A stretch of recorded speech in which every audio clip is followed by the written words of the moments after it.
980 units that are being built, and it has created a lot of employment to young people.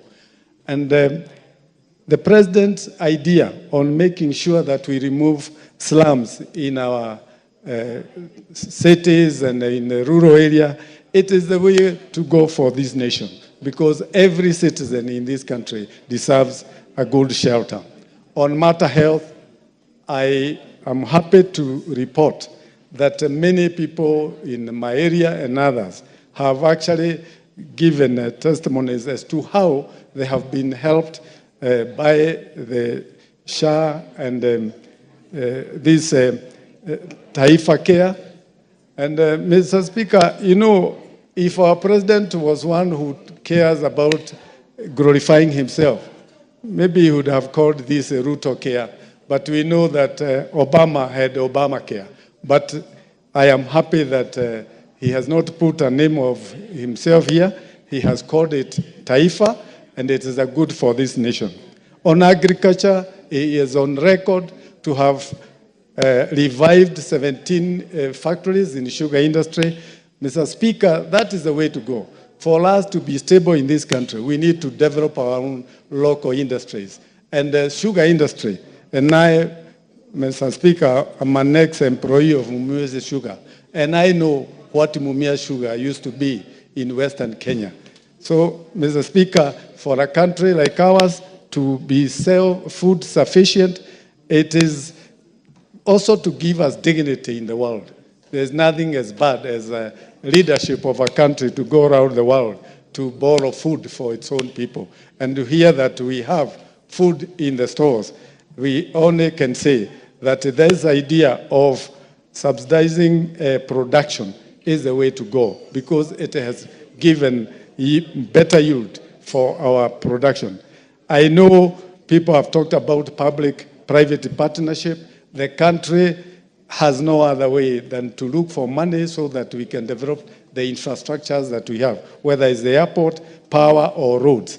And the only thing for the public to do is to understand the scope of what it is that the PPP projects are intended to do.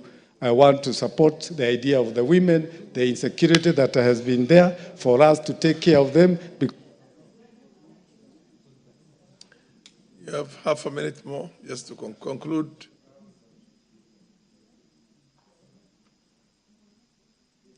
Thank you.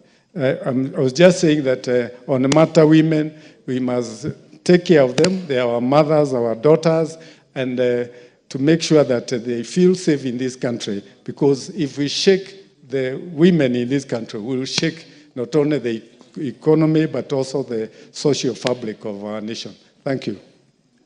MP for Turkana Central.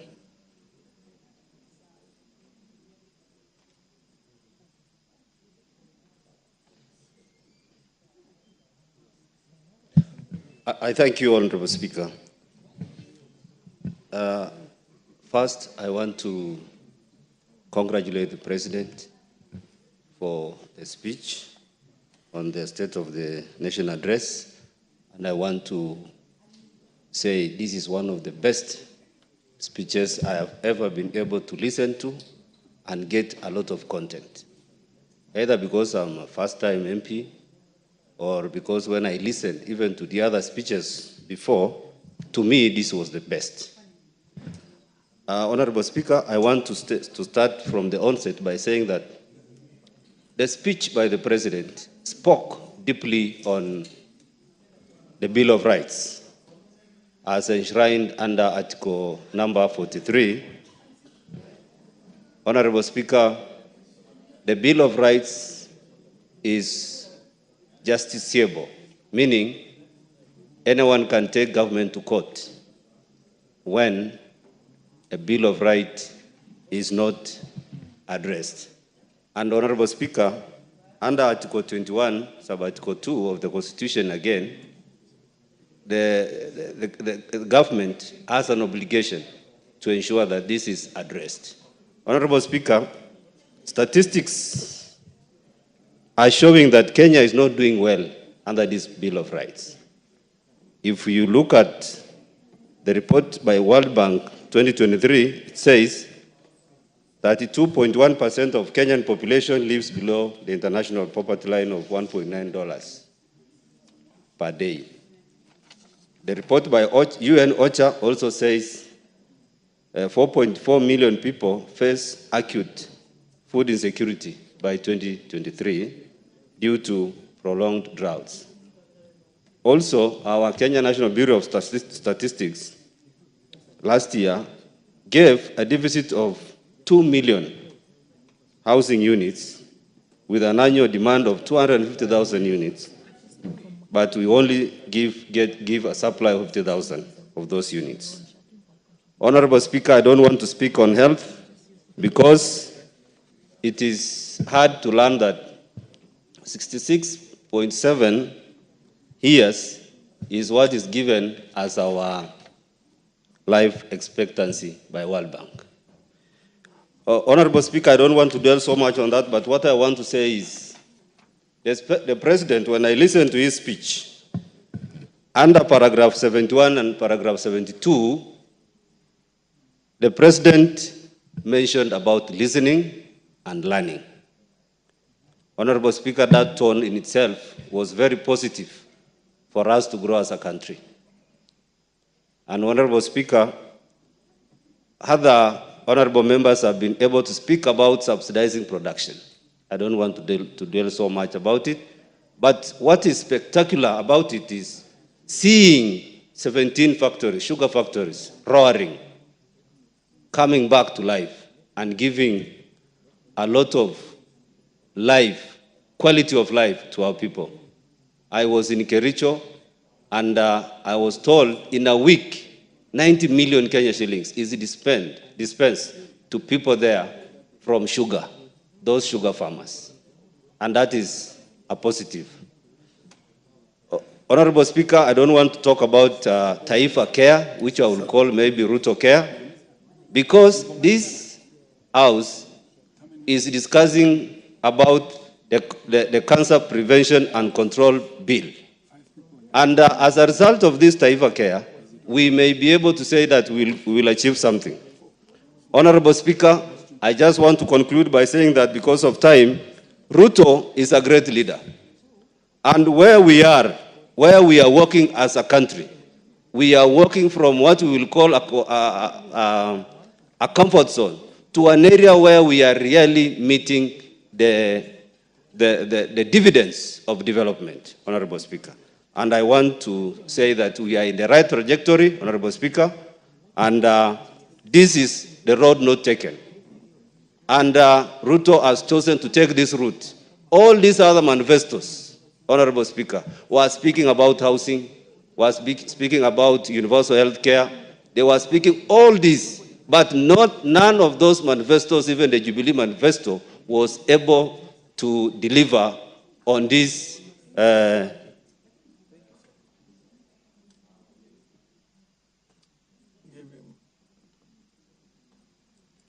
half a minute just to conclude. Thank you, Speaker. I wanted to conclude by saying this is the only time that we are trying to venture into the unknown, into what others were fearing to venture into. And as a country, we are in the right trajectory. Thank you, Honorable Speaker. MP for Ikolomani, followed by the MP for Migori, Madam Fatuma Mohammed. Thank you, Mr. Speaker, for giving me this chance to join my colleagues in applauding the speech of the President on nation address. Mr. Speaker, the speech of the President highlighted several sectors of the economy. I might not have time to comment on all, but a few that I'll get time to, Mr. Speaker. Your Excellency has highlighted issues on coffee and development of coffee. In 2000, Mr. Speaker, Kenya was the leading exporter of coffee. But now, we are only doing 51,000 tons, and Uganda, the country we were leading, is doing 500,000. The allocation of more money in coffee from 2.7 billion to 6 billion, Mr. Speaker, is the right way, right path for development of coffee. I encourage more money going into coffee sherry, Mr. Speaker, to provide seeds like the Uganda was done to farmers for free. Mr. Speaker, this will see more foreign currency coming in, Mr. Speaker. Mr. Speaker, on employment of our youth, Mr. Speaker, I wish to confirm and confess that I visited National Employment Authority, who are located somewhere in Kasarani, Mr. Speaker. There are a lot of employment going on for our youth and employment opportunities, Mr. Speaker. What lacks is sensitization of our youth on how to get this employment. Mr. Speaker, the location of their offices is another issue, Mr. Speaker, where they are, but I'm glad, Mr. Speaker, I was informed that they are building new offices in somewhere in Kangemi, Mr. Speaker, where accessibility will become easy for our youth, Mr. Speaker. Mr. Speaker, on the same, Mr. Speaker, on the same, we need to allocate more money to National Employment Authority so that they can employ staff in counties where youth cannot reach here, so that they are sensitized enough. And our members in this house, I believe we need a session with this particular authority so that members are aware of their job opportunities, and the same is cascaded to our people, Mr. Speaker. Mr. Speaker, on the mining sector, Mr. Speaker, as it is now, specifically like gold, Mr. Speaker, gold is being traded on black market. Thus, it does not provide the requisite royalties to areas that are producing gold. In Western region, Mr. Speaker, the first gold refinery accredited internationally is being built, which will end, Mr. Speaker, the black market trade of gold, so that our small artisan miners can earn something and be able to sell their gold at international prices, Mr. Speaker. Mr. Speaker, there is a set of laws that is coming to this house, both by private members and the government, Mr. Speaker, to regulate and make sure we bring together artisanal miners into cooperatives so that they can realize the value of what they mine and what they work for, in, Mr. Speaker, in the sector of gold. Mr. Speaker, let me also talk about education. Mr. Speaker, this is a sector which is consuming a lot of money. Mr. Speaker, the efforts being done by the government by employing more teachers is applaudable, Mr. Speaker. But, Mr. Speaker, there are still challenges that we need to overcome. Mr. Speaker, I'm happy that the Ministry of Education and Treasury are taking efforts to make sure more infrastructure is done in this school to accommodate this, especially the JSS students, Mr. Speaker. Mr. Speaker, it's my wish that the JSS, because of the curriculum that they are undergoing, they should be accommodated in secondary school, because in next year we shall not have Form 1s, Mr. Speaker. This is an area I think, Mr. Speaker, needs to be looked at. And the manner in which construction of new classes is being done, Mr. Speaker, needs to be up.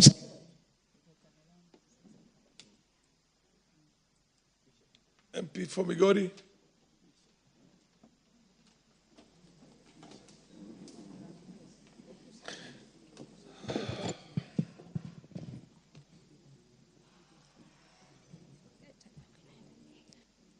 Thank you, Mr. Speaker, for this opportunity.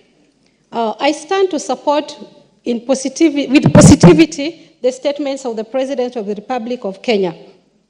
Mr. Speaker, I am a Muslim, and in my religion I'm taught that when something is good, please do not make it muddy. Honestly, for the first time, I agree in totality with all the issues that the President touched on. And with sincerity, I think majority of Kenyans are equally happy. But there must be a few who are not happy, and that is normal. But at the end of the day, the President is a politician, he must have critics, and that is okay. But as Kenyans, I want to tell my fellow Kenyans, that this country does not belong to the president. He cannot think for us. We need to think together and criticize positively. We need to give ideas. Don't just criticize with no good idea or new idea.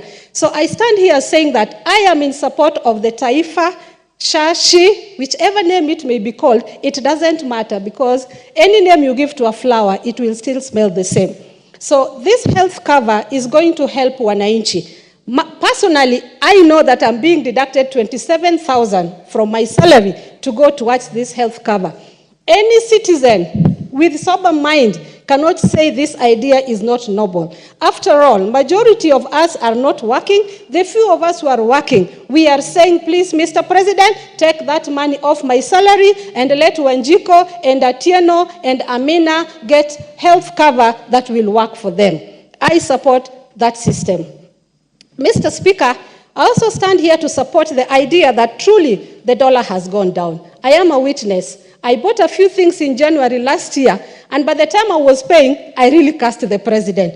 This year, little did I know that he was working on this. I really wish I'd stayed to buy my stuff that I bought at that period, because now the dollar really is shining. So, Mr. Speaker, I appreciate that effect, that the dollar is now at an affordable rate that makes even food stuff go down and business workable for us.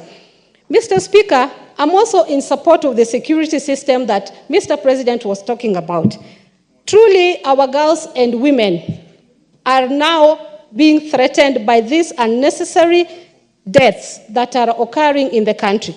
But I also want to urge the churches that this is where you are needed most. And I'm begging the churches that please, our religious leaders, kindly let us concentrate on godly affairs. I agree that it is your responsibility to check on the government and the leadership of this country. But look at our girls who are being killed every day. What do you do on Sunday when they come? What do you teach them when they come?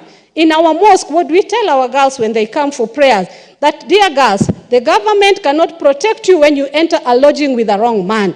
The government will only catch that person after killing you, and the president will not be able to pay your family or give life back to you. So it is the responsibility of our parents, as the parents, and responsibility of the churches, because they are supposed to give direction.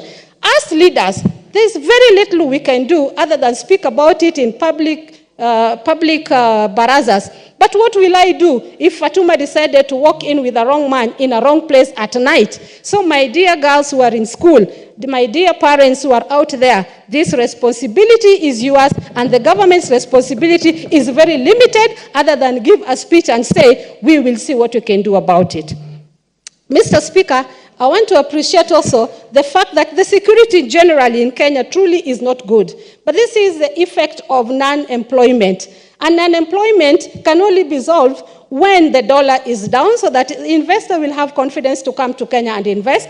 When security for a person who wants to come and invest here is guaranteed, and when the business, the condition for doing business here is manageable. So I would request the president that there are too many licenses that those who want to do business who come from outside to come to this country want to do business here. There are so many people in middle that make it very difficult for an investor even to be licensed. So I'm requesting the president also check into this so that we can have an opportunity to get this investment so that the jobs can be created. I come from sugarcane farming area, which is Migori County, and I'm very happy that Sony Sugar Company will now be working again. So job employment, I believe our farmers will be very happy. For the first time, they'll be getting their payment, and I congratulate the president, and I pray that may Allah give you more guidance, and may he give you people who guide you to do the right thing than those who just criticize you. Thanks to God.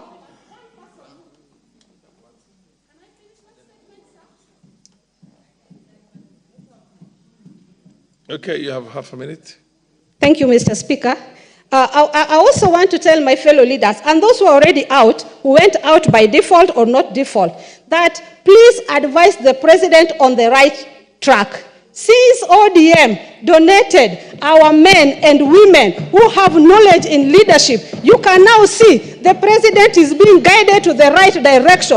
Other than those who are now dancing to Dombolo, I don't know, Mugithi and what, who are misleading the president instead of helping the president lead this country. I am asking the current deputy president, I can see you're a good man. I can see a good man from a distance. Please help the president, and please do not be over-ambitious. Your time will come, and if you help Kenyans, Kenyans will reward you. May God bless Kenya. May God bless our leadership.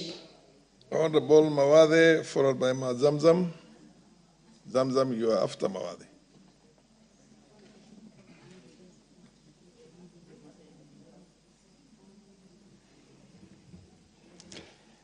Thank you, Mr. Speaker, for giving me this opportunity to also contribute. Mr. Speaker, as per my observation, I find that there was a lot that was left to be desired. On the Adani deal, yes, there was pronunciation for the cancellation of the two, but there were three. There's still the 104 billion shillings that was still in the SHA for the software supply, the SHA-SHI software. As far as the insurance for the common mwananchi, just changing the name to Taifa or any other name from SHA, SHI, or I don't know, SHO, we should have retained. We should have retained the NHIF and just improve on it, and I'm sure we'd have, achieved more. There are so many people on TV every evening that are missing out, going to the hospital, and yet they're not able to get services. There's a lot that needs to be done to really achieve this. The university funding model is still a big challenge to the wananchi out there. I would have hoped that the president would have really come here and pronounce and say that he's going back to the old model of the funding model. There are so many unemployed youth out there. And what we wanted to hear, what the common mwananchi and the youth out there wanted to hear is that this is what we are doing to create employment. This is what we are here doing to create employment. But that did not come through. Because most of the youth, every year, we have graduates that are leaving universities, but there was no solution to how they can create or gain employment on that.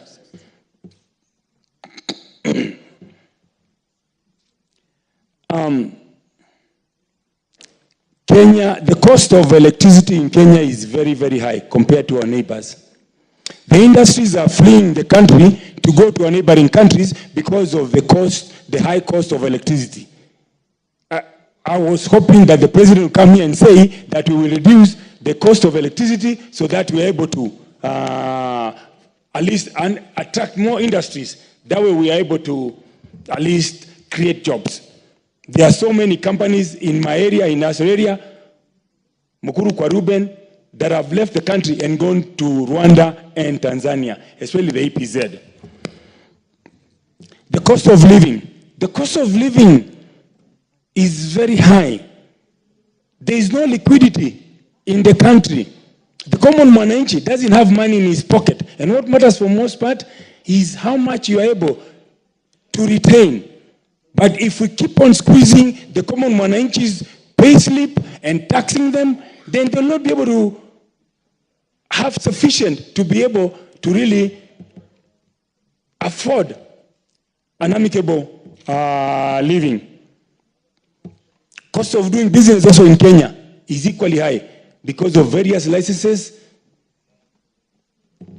that you must acquire before you can be allowed to really do business. And that's why the foreign investors are hesitant to do business. If you notice, there was a lady on TV yesterday night, who was talking about how her property was grabbed by people here in the CBD, and nobody is there to help her. Somebody can just come and bring goons, since they can afford 60 goons, and not everybody will afford, and she was kicked out of her business, and yet she had a 10-year lease, having stayed there for only 2 years. Thank you, Mr. Speaker. The Honorable Zamzam, and then followed by the Honorable Mwalio. Asante sana Mheshimiwa Spika, na mimi niweze kuchangia kwa hotuba ya rais aliyotoa wiki iliyopita. Mheshimiwa Spika, Mheshimiwa Spika, mgala muwe haki yake mpe. Kwa mara ya kwanza mimi nataka niseme katika bunge hili kuweza kumsikiza hotuba ya rais na vitu ambavyo amevifanya Mheshimiwa Spika, si kuvifanya kwa maneno, kwa vitendo ambavyo tumeviona Mheshimiwa Spika. Kwanza niweze kumpongeza kuweza kutoa ajira kwa vijana wa taifa hili Mheshimiwa Spika. Mimi mwenyewe nimekuwa katika sekta ya ajira kwa miaka 25. Mheshimiwa Spika, niliweza kuwasafirisha vijana 65,000 wakaenda kupata ajira nje. Na naona mkondo huu ambao rais amechukua, hata ukiangalia katika mataifa ya Philippines, Indonesia, India, wote wameshika ile market ambayo iko katika Middle East Mheshimiwa Spika. Na hizi si ajira tu za kazi za ndani peke yake Mheshimiwa Spika, ametoa ajira ya madaktari, nurses, engineers, yani katika sekta tofauti tofauti Mheshimiwa Spika. Mimi nataka kumpongeza kwa kazi 1103 ambazo amezitoa hivi karibuni kwa vijana wetu Mheshimiwa Spika. Nataka pia nimpongeze rais kwa Taifa Care Mheshimiwa Spika. Hii ni huduma ya afya ambayo itashika mpaka yule mwananchi wa chini ambaye hayuko kwenye mshahara Mheshimiwa Spika. Ameitoa hii ili kuweza kusaidia yule mama ambaye anauza maji, mama mwenye kusukuma mkokoteni, na wale ambao wako katika maisha duni Mheshimiwa Spika, ili wakuweza kwenda hospitali waweze kupata huduma Mheshimiwa Spika. Niweze pia kumpongeza kwa mara ya kwanza mwaka huu Kenya hatujapata njaa Mheshimiwa Spika. Na hii ni kwa sababu mwaka jana rais aliweza kuwekeza kwenye ukulima, na kweli tumeona matunda ya ukulima. Chakula kimejaa, wananchi wamekaa vizuri, ukiangalia utapata mahindi yako sawa, unga uko sawa kwenye maduka. Wananchi wa Kenya wamekaa hawajalala njaa Mheshimiwa Spika. Niweze kumpongeza rais kwa kuweza kufanya hivyo na kuweza kuzalisha mazao ya shambani Mheshimiwa Spika. Jambo lingine pia Mheshimiwa Spika, nimpongeze katika mfumo wa CBC. Tulikuwa hapa bungeni tukilalamika kuwa hakuna madarasa, lakini hata hivi weekend Mheshimiwa Spika, mimi naenda Mombasa kuenda kuweka jiwe la msingi katika shule ambazo zimetolewa hivi karibuni, ambayo ni mradi ambao umewekwa na rais kuweza kuongeza madarasa ya CBC Mheshimiwa Spika, ili watoto wetu wa JSS waweze kusoma vizuri Mheshimiwa Spika. Mheshimiwa Spika, nikiangalia katika sekta ya miwa, ukuzaji wa miwa wa sukari, sasa sukari ilikuwa tunapata kama 40,000 tons. Sasa imeongezeka imekuwa 84 tons Mheshimiwa Spika, ambayo imetufanya sisi tusiweze kutoa sukari kutoka nje, tunakula sukari ya hapa nyumbani. Niweze kumpongeza rais kwa juhudi zake Mheshimiwa Spika. Mheshimiwa Spika, wajua kila kitu kinachukua muda. Na mimi kitu nilichogundua ni kuwa rais alikuwa pengine hana ile timu ambayo inaweza kumzungumzia yale mambo mazuri ambayo amefanya. Lakini kwa yote ambayo amekuja katuelezea, nimeenda moja baada ya moja, nikapata si kama yale wanaosema kwenye mitandao kuwa mtu mrongo, hapana. Na kupongeza rais, na hata ukisikia watu wanakurushia mawe, yachukue uyajenge taifa. Manake hata ukafanya kitu kizuri, mtu mbaya siku zote atakutoa aibu wakati ambapo umefanya kitu kizuri Mheshimiwa Spika. Kwa hiyo mimi nampongeza rais kwa juhudi ambazo amefanya. Jambo lingine amezungumzia mambo ya femicide ama mauaji ya kiolela kwa wanawake Mheshimiwa Spika. Hili ni jambo ambalo limetugusa kina mama wengi sana. Na hata juzi nimeona Nakuru, mchungaji wa kanisani ameweza kumdhuru na kumkata mke wake vibaya sana. Na sisi tunajua kanisa ndio linafaa liwe mbele kuweza kuleta amani katika ndoa. Si yeye tu, kuna wengine ambao sio katika makanisa lakini wako kule nje ambao wanaua wanawake Mheshimiwa Spika. Rais ameweza kuzungumzia jambo hili na ametuhakikishia kuwa wanawake wa taifa hili wataweza kupewa ulinzi. Lakini kama alivyosema mwenzangu, ulinzi unaanza na wewe mwanamke mwenyewe. Usijitoe waziwazi kwenda kwenye mahoteli, kwenda kwenye BNB, hujui mtu anaenda na kumalizia huko, kisha tunaanza kusumbua president na mambo yetu ama stara zetu. Wanawake tuwe macho, tuweze kujichunga sisi wenyewe. Mheshimiwa Spika, najua alisahau kuzungumzia mambo ya blue economy, lakini nataka nipongeze mpaka waziri wetu ambaye ni mgeni ameweza kufanya kazi kubwa sana, na tunaona matunda makubwa sana ya blue economy. Kina mama Mombasa wanafanya biashara na wamepata pesa za kufanya biashara. Kwa hiyo mimi nampongeza sana rais.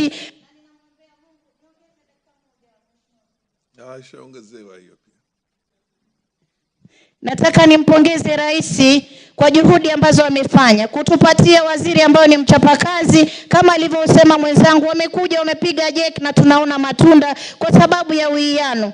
Nataka niwaambie wa Kenya, tuweze kumwombea rais dua, aweze kutupeleka katika njia sawa. Kila siku ukitukana kiongozi, hata vitabu vimeandikwa kuwa tuheshimu viongozi na tuombe Mungu tuelekeze katika njia sawa. Nilikuwa mmoja katika wale tulikuwa tukimchapa fimbo, lakini kwa haya ambayo amefanya Mheshimiwa Spika, mimi nataka kusema nitakuwa mbele katika wale wanaomwombea dua na katika wale ambao watampa support aweze kuongoza taifa letu, tuzidi kuona matunda. Asante sana Mheshimiwa Spika. Mheshimiwa Mwalio. Thank you, Mr. Speaker, MP for the opportunity that you have given me to be able to air my views about the President's speech. I want to say that this is one of the best speeches that the President has given since he was sworn in the office. And I want to say that having said that he is listening to the people, that is a plus. Because even the Bible says that two cannot walk together until they agree.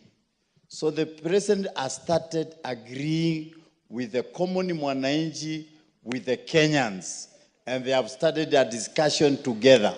That is why he was able even to invite some young people, speak to them, and also some church leaders, speak to them, some opinion leaders, speak to them, so that we can be in the same wavelength. So, and in the conclusion, he said he will still continue to listen to them. That means he wants to move with them as he governs this country, so that he can know what is ailing the people that he is leading. And that is a plus, as I have said before. What I have seen is the best model of the university funding and the tippets. I can say that this year alone, I have seen a growth of the tippet that is in my constituency, which I started in 2018 when I came to the office in 2017.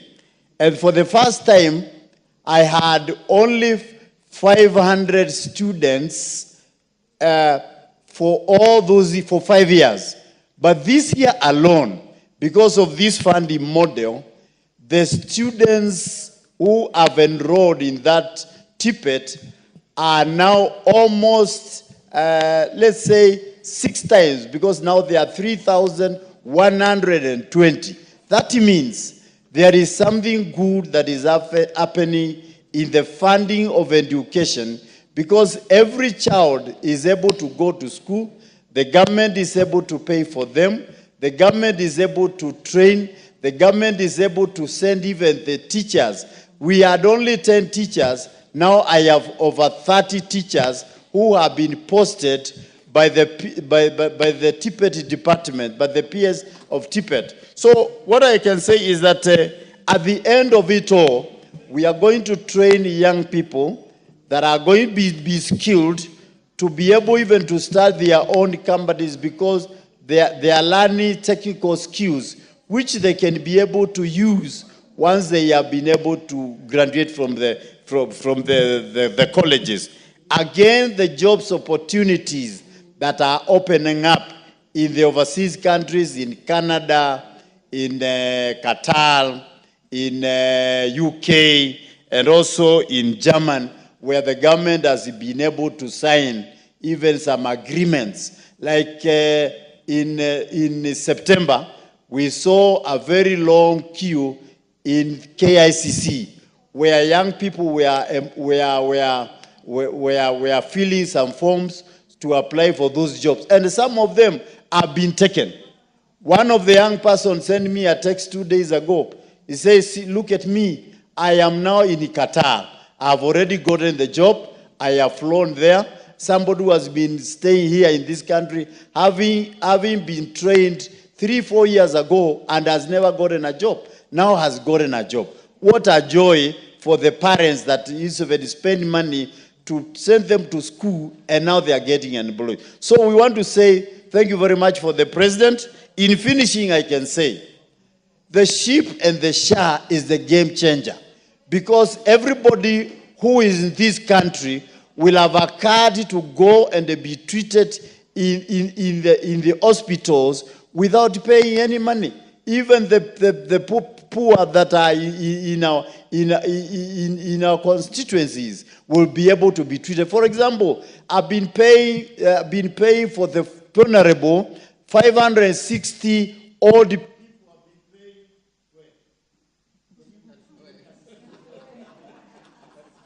Give him half a minute. Half a minute to conclude.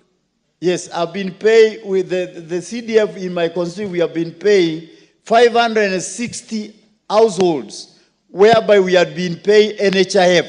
Now we are transferring them to SHIP.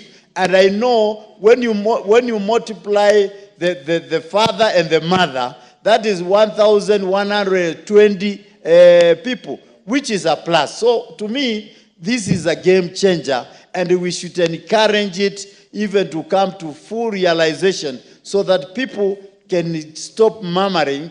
What I have told my people is to register as many as possible, because there is no reverse gear.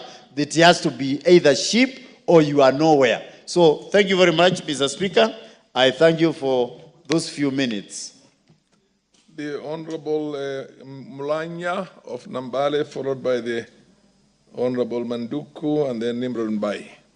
Proceed in that order.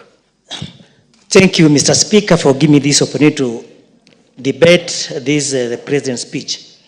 Mr. Speaker, having listened to the President on the day he gave the speech in this House, I was a very happy person, because this was a very progressive speech, and the one that will help move our nation forward.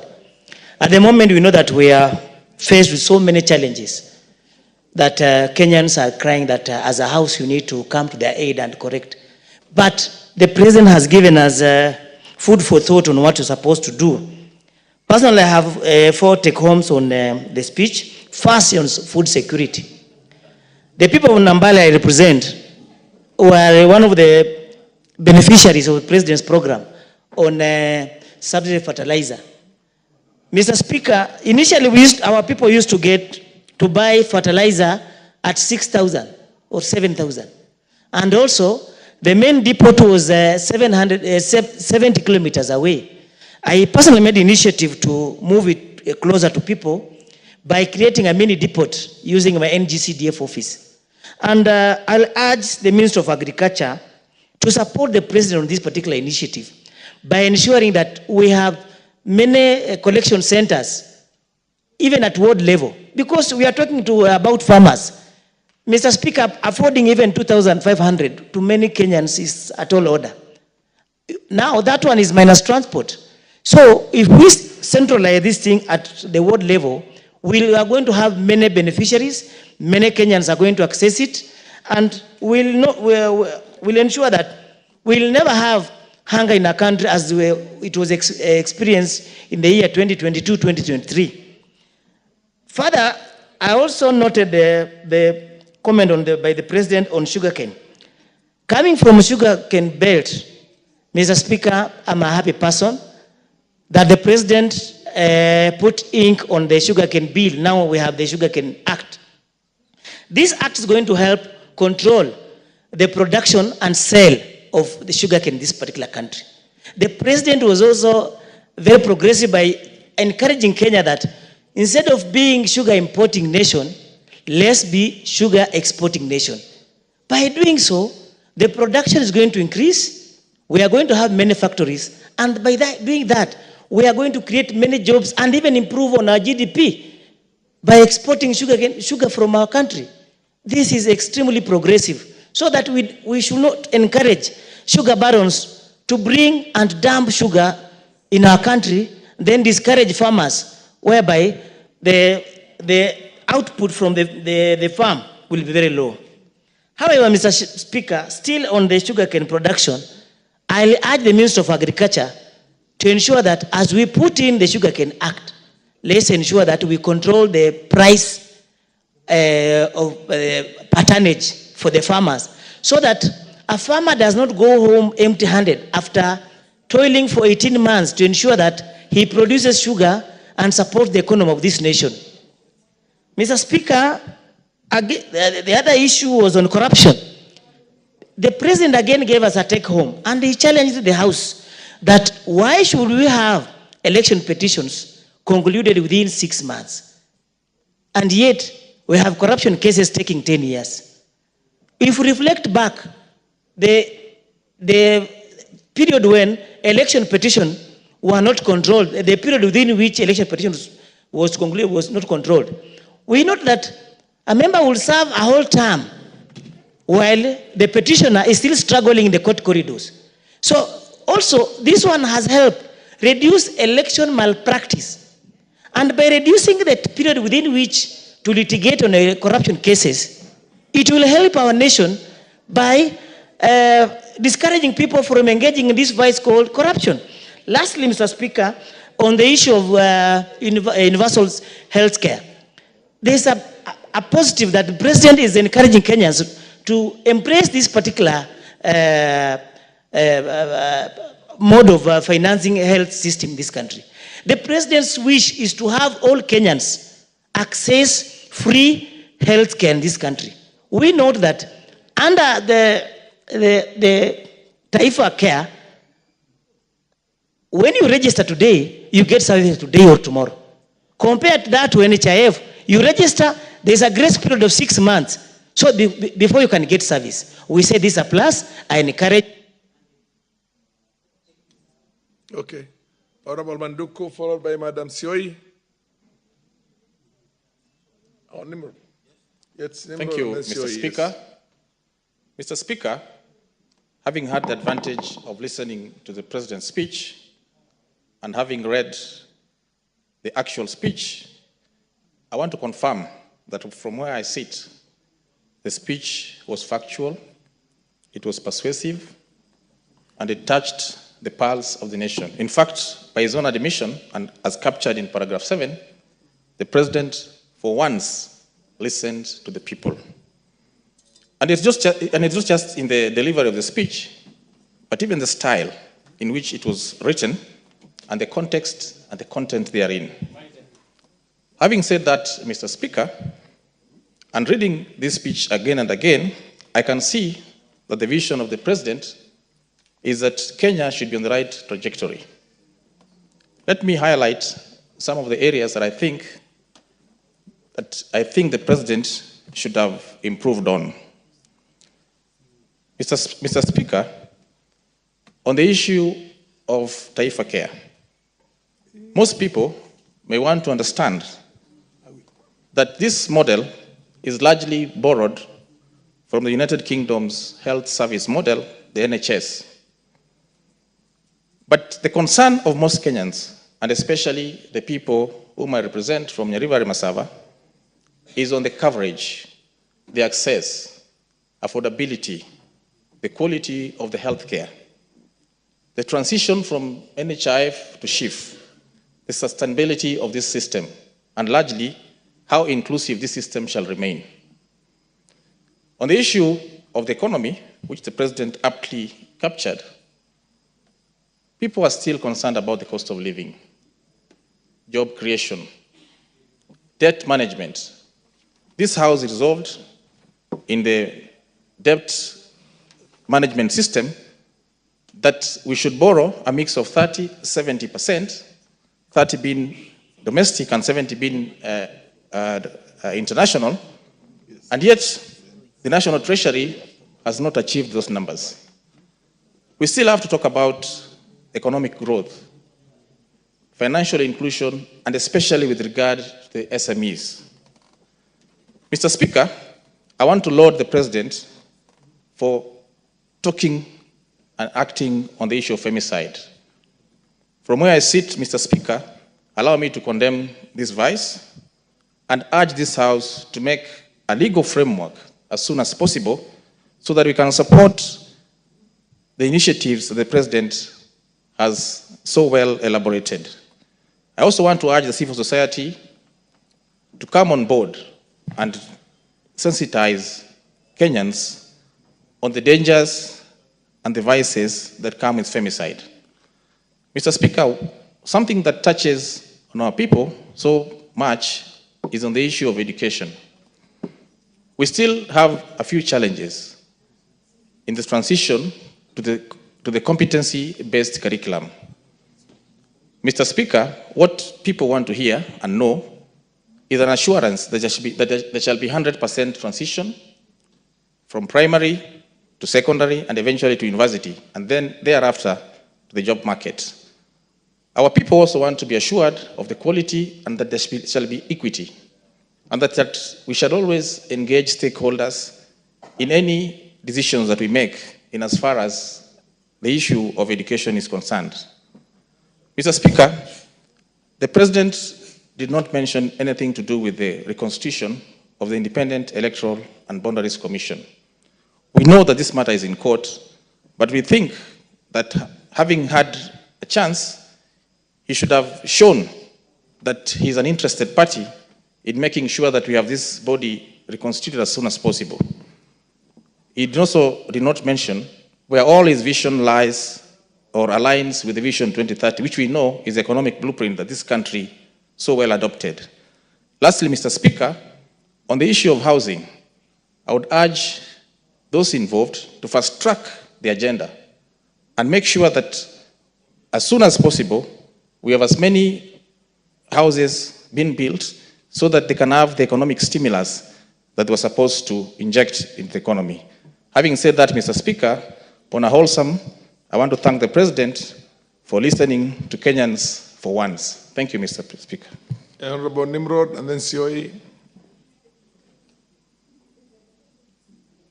Thank you, Mr. Speaker, for giving me the opportunity to add my voice and the voice of the people of Kitui East in the statement of the President to the nation. Mr. Speaker, I have a few issues to mention. One is, Mr. Speaker, President William Ruto was elected by Kenyans, and we all know him. And we had him here the other day speaking to the country.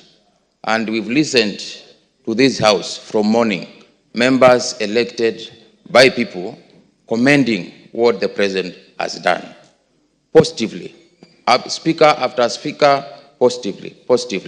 But Mr. Speaker, we have a nation, and to be truthful, not the truthful of the untruthful man, but to be truthful, there is a narrative out there by the media, from activists, that they've created another Ruto, which they want to scare the Kenyans with. Ruto was here speaking to the nation. This is Parliament. We've listened to members. These are members elected by the people of Kenya. They are happy with what the President has presented before the country. For example, Mr. Speaker, Kenya is a working nation, and the President has elaborated his plans on how he is going to create a working environment for Kenyans, and especially the youth, to create wealth without looking for employment. A young man using the internet and a laptop, making his own money, and he's not going around looking for jobs, going around with the CVs. Mr. Speaker, what else would you expect from a president if that is not good enough? Mr. Speaker, talk of the PPP, the public-private partnership. We know there's no country which can raise enough money to sustain itself. Even the America, the great economy of the Americans, are borrowed from China. They have a loan from the Chinese. And if we borrowed to some point and we still need some money to grow our economy, we have to turn towards public-private partnership. And there's an ideology which came to my mind when the president was talking about the PPP. Take a fresh graduate from the university, a medical student. This young man is not interested in employment. He's interested in creating his own business. And through PPP and the government coming in as a guarantor, the young man can get medical equipment, can get space to open his own hospital, his own facility, apply what he learned in school, employ others. Instead of this young man looking for a job, he becomes an employer, Mr. Speaker, just through PPP. So our people need to understand this new term. And those people out there, the media owners, who have these editorial policies of shaping a Ruto which they want Kenyans to know who is the wrong Ruto. We know the right Ruto, who understands where he's taking the nation. Mr. Speaker, I would urge leaders, it's the high time, because we are representing people, we listen to the president. Let's get out there. This media is not louder than us. This media cannot get to the villages better than us. Let's get to the villages. Let's talk to our people about this Taifa Care. Sure, it's working. Mr. Speaker, a cousin of mine the other day had a bill of 50,000 and it was cleared through SHA, 100%. What else would we expect, Mr. Speaker? Lastly, Mr. Speaker, I can see my time is running, but allow me to say something about democracy.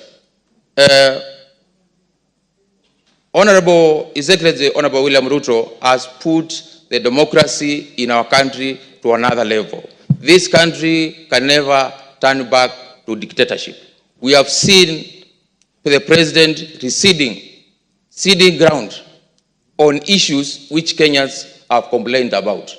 Our whole finance bill, the president dropped just because he listened to Kenyans. The president dropped the Adan deal because Kenyans had issues with it. But just recently, Mr. Speaker, a minute. Half a minute. Thank you. Thank you, Mr. Speaker. We've had heads of state who have literally had contempt of court. The court says this, and our president goes ahead and does against what the court has said. But this is a president who is listening to the people and changing his mind to follow the people. The church, imagine a president who will go and give some offering in a church and a priest will say, we don't want that, this offering. Take it back to the president. And the president is democratic enough and says, bring back, I'm okay. I'll look for a way of getting my offering to God if, Mr. Priest, you don't want it. So I would want us to allow the president and also push the democracy of our country to another level where Kenya will never deteriorate back to the... Madam Sioi. Thank you, Mr. Speaker, for giving me this chance to support and applaud the President for the good work done and for his speech last week. And I want to say, Mr. Speaker, if there is something that I really appreciate about our President, is the fact that he has realized that basic needs in this country has to be taken care of. And that is why he has touched each and every sector on food, on health, on shelter, and on education. And to start with, Mr. Speaker, I want to start with food sector. I come from Trans Nzoia County, where we largely depend on agriculture. And Mr. Speaker, it is prudent that when we came in 2022, maize was very expensive, and that is to say unga was very expensive. And because the president had promised to bring down the cost of unga, I am proud and happy to announce, as the president said last week, unga has gone down, and this was done through subsidy on fertilizer. He thought it clear that it is important to subsidize fertilizer, ensure that we reduce the cost of production instead of reducing the cost of consumption. And by so doing, Mr. Speaker, at the moment we are enjoying enough food in this country. And as you can see, that is why we have too much noise, because people are full. People are okay at the moment. The only thing that we are still working on is to ensure that they are busy. I know when people are idle, most of the time you'll realize the noise goes up. But the president is also working on ensuring that Kenyans get jobs. And just to start with, when we came in, employment for teachers was a problem. For the longest period, Mr. Speaker, this is the first time that teachers have been employed in large numbers. And I would wish to request the president that we continue employing more teachers, because we have teachers who are almost retiring before even they get employment. So if we do so, we would have helped them, and we would have encouraged other teachers to join education career. To add on, Mr. Speaker, I also want to speak on SHA. SHA is very important in this country. And on this social health authority, I want to say that the president has thought of pulling the common mwananchi, that person at the bottom, to ensure that he also feels and gets the equal treatment like any other person who is employed. And that is why NHIF was charging common mwananchi 500 shillings, but at the moment they are charging 300 shillings. And in a scenario that somebody is too poor to even afford the 300 shillings, the government is willing and ready to pay for those ones who are not able to pay. And by so doing, Mr. Speaker, I want to applaud the president, because this is a very important initiative that will ensure that all our Kenyans get health services. And by so doing also, as members of parliament, we are going to be relieved, because most of the time we've been called upon to come and attend harambes to help our people get treatment. And now I think this will come to an end if SHA is going to start working promptly. I also want to speak about the currency, Mr. Speaker. When we came in, the shilling had no value. But at the moment, our shilling is very strong. And this contributes so much on business people who have been importing things, and even generally in the country, because our shilling has now gained value. I want to appreciate and applaud the president for that, and we don't take it for granted. I also want to talk about the airport expansion. I've seen people say that they want to applaud the president for listening to the people. But as much as he has listened to the people, I want to believe it is because of the Adani deal, whereby Adani was corrupt, as we saw the other day when he was brought on TV, that he had entered into corrupt businesses in US.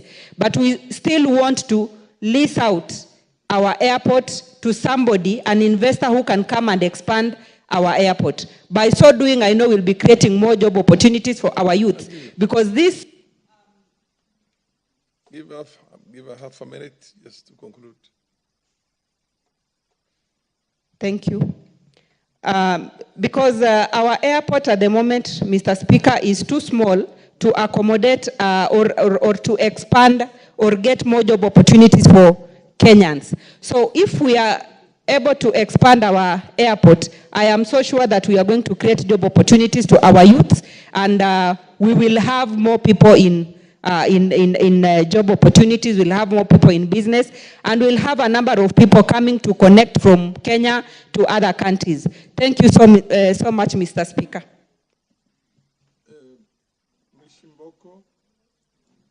Followed by Ruwaida and then Naomi Wako. Proceed. Asante Mheshimiwa Spika. Mheshimiwa Spika, nitoe kongole kwa hotuba ya Rais Daktari William Ruto. na katika hotuba yake amezungumzia mambo mengi sana. Jambo la kwanza niweze kukubaliana na yeye ya kwamba shilingi yetu ya Kenya imeweza kujizatiti na imeweza kufika kwa dola moja ikawa 129 kutoka dola moja kwa shilingi 162. Hiyo inamaanisha ya kwamba tunaelekea katika mkondo sawia wa mambo ya kiuchumi. Hivyo basi jambo hili linaweza kuwashawishi sana wawekezaji kutoka mataifa tofauti tofauti na wale pia wanaotoka nchini pamoja na wafanyi biashara. Hivyo basi tumeona ya kwamba katika jambo hili la shilingi yetu kuweza kunawiri na kuweza kujizatiti juu ya dola, tumeona ya kwamba hata mambo kama yale tunasema Kiingereza special economic zone, kama kule kwangu Likoni, tunaona mpaka sasa takriban wawekezaji 98 wameweza kuleta barua ya kusema ya kwamba wataekeza katika sehemu ile. Hiyo inamaanisha uchumi wa taifa la Kenya utaweza kupanuka na pia ajira zitaweza kuwa nyingi kwa vijana wetu. Mheshimiwa Rais pia amezungumzia njia ya kutafuta ajira pasi na ajira zile zilioko katika taifa letu la Kenya. Na tumeona ametafuta ajira katika bara Europa, ametafuta ajira katika bara Asia na bara nyingine. Na niseme ya kwamba jambo hili ni jambo zuri, lakini tu kuna wale ambao wahusika kidogo wanamwangusha Mheshimiwa Rais. Kwa sababu nafasi hizi zinavyotokea hazisambazwi kwa njia ya usawa na uadilifu katika zile kaunti zetu 47. Haswa tukiangalia kuna kaunti kama kule kaskazini mashariki kwa Kiingereza northeastern, kama sehemu za pwani na sehemu zingine za kame.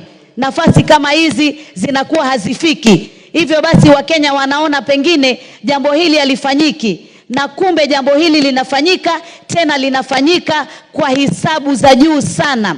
Yaani malaki ya watoto wameenda kufanya kazi katika sehemu hizo za nje.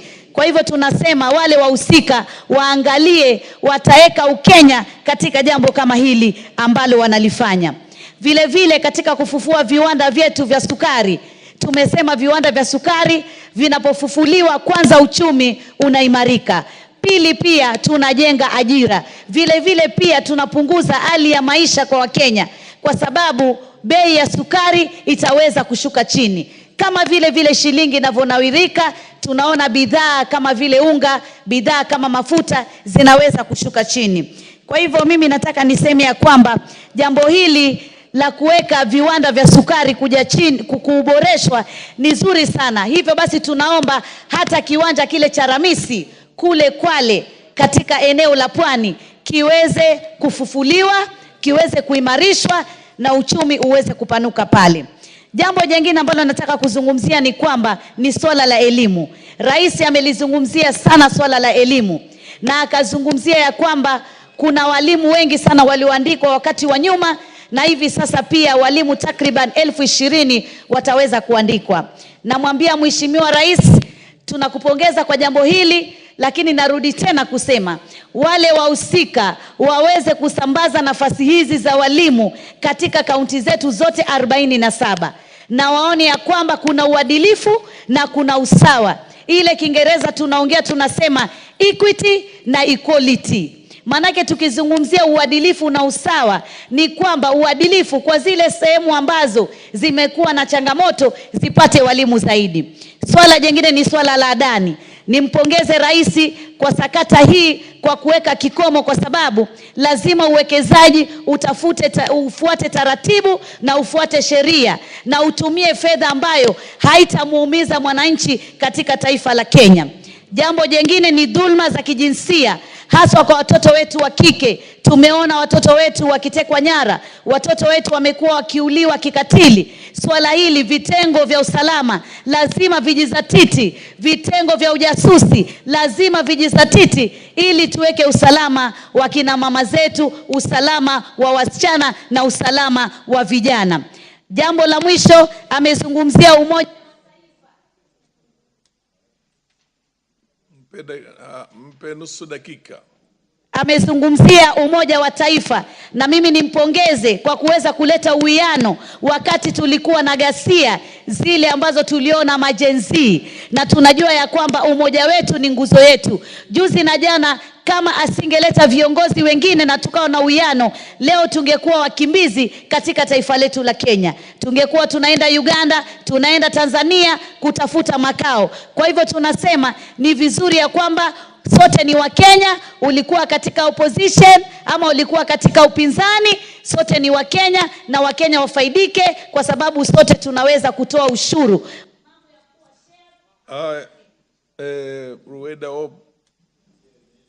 Rueda Obo. Asante Bwana Spika. Kunipatia nami nafasi nipate kuchangia katika hotuba ya rais. Kusema la kweli, huyu rais ni msikivu, yani anasikiza maneno. Na hiyo ni sifa ya mwanadamu mzuri. Niende moja kwa moja kwa swala la adani. Ile kukataa kwake, amesikiza. Lakini pia nami niseme, basi hawa KA wamepewa nafasi tena. Kwa sababu sisi pia tunataka kuona ile airport, ile kiwanja cha ndege kimekuwa sawa sana kama zile zingine za Doha. Kuna Wakenya wengi hapa, ukiingia kule Doha unafikiri kama uko Jomo Kenyatta, kwa sababu wameacha makwao kwa shida za kilimwengu. Lakini ikiwa itaendelea ile airport vizuri, tutaandika wale wa hapa, na wale watakao kurudi wanaweza kurudi wakafanya kazi nzuri. Kwa hivyo tunawaambia KA, President amefanya hivyo, na wao wajitahidi hiyo ile airport iwe mzuri. Manake kuna mambo mengi madogo tu wameshindwa kufanya. Kama airport zote ambao ni sura za Kenya, ukiingia kitu cha kwanza unachoona ni ile namna taxi, vyoo. Ukiangalia pale unajua hii ni sura ya Kenya. Vitu vidogo tu vinawashinda. Ukiangalia vyoo ni kidogo, usafi haujakuwa standard kama zile zingine.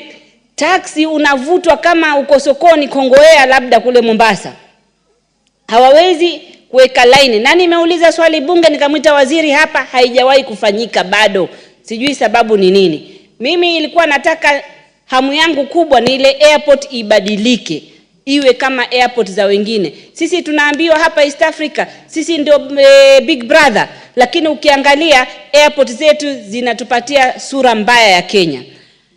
Lengine naweza kusema, nimependezwa sana na hotuba ya rais na nampongeza vile alivyosema, mengi aliyosema. Kusema la kweli, anafaa kupewa muda. Akona nia mzuri ya kuendeleza hii nchi.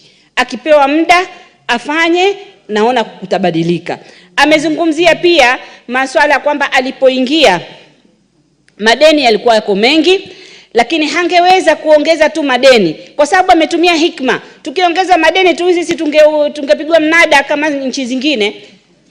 So Wakenya pia wataka waangalie haya mambo yanavyokwenda, tusiwe tukiweka tu lawama. Tumeshukuru, lakini sahihi ametuliza Wakenya, naona wamefurahi pia.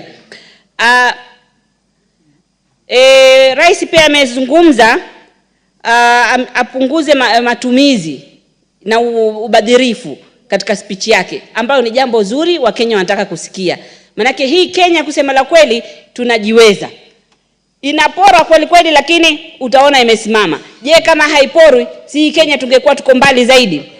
So ni vizuri hilo swali la ubadhirifu wa pesa liangaziwe. Nimefurahi sana hapa. Utapata nafasi, takupa sijali.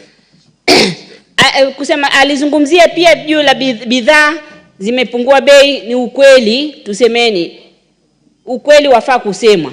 Kuna sehemu bidhaa zingine zilikuwa ghali kama unga, bei yake ilikuwa niko juu na sasa utaona imerudi chini. Hapo tunafaa kumpongeza. Mtu akifanya usawa aambiwe amefanya usawa. Shilingi kama wenzangu walivyoendelea kuzungumza hapa, imepata thamani. Ilivyokuwa na sasa ni tofauti. Wale wanafanya biashara wanaona hiyo tofauti. Pia hapo nampongeza. Ile swala la kuandika walimu. Kuandika walimu ni jambo zuri, ambapo tunatarajia sisi kaunti zetu au maeneo bunge yetu tutafanya mtihani sawa na wengine, si mtihani tofauti. Shule yangu kama ya Siu ilikuwa ndio shule imetoka namba mwisho kule Lamu East, Lamu Mashariki. Lakini ukienda lawama si la shule, mwanafunzi lawama si la mwalimu, mwanafunzi hajawahi ona mwalimu wa chemistry kutoka shule ianze kujengwa. Sasa utamfanya vipi unawa huku? So tuwaomba hawa walimu waandikwe, na najua sahihi serikali hii na sisi tuko kwenye mipangilio. Kinachopatikana na sisi tutapata. Afya, nataka niseme sisi wabunge tufanye bidii na watu wetu wajiandikishe katika huu mpangilio. Ni mpangilio mzuri na itasaidia sana Wakenya. Kuhusu manyumba pia ni mpangilio mzuri amezungumza, na yatasaidia, na hii itakuwa legacy ya huyu rais. Watu wengi nusu dakika walikuwa wakipinga, lakini wakisema kweli hili jambo likifaulu, hii itakuwa ni legacy ya huyu rais. Amezungumza mambo ya ICT hubs. Kweli kule kwetu kama Kiunga, hilo ni jambo muhimu sana, kwa sababu sisi tuko mbali na huduma center, services za serikali hatuzipati, itatusaidia sana. Amezungumza GBV, na namuona PS na IG pia nao wameshikilia kidete, na tunawakanya wanawake. Hii dunia imekuwa mbaya, unaamini tu mtu unaenda, mambo inaharibika kisha baadaye. Na hii serikali ni ya broad-based cabinet. Inaona imewakilisha wengine, wataleta Naomi wako.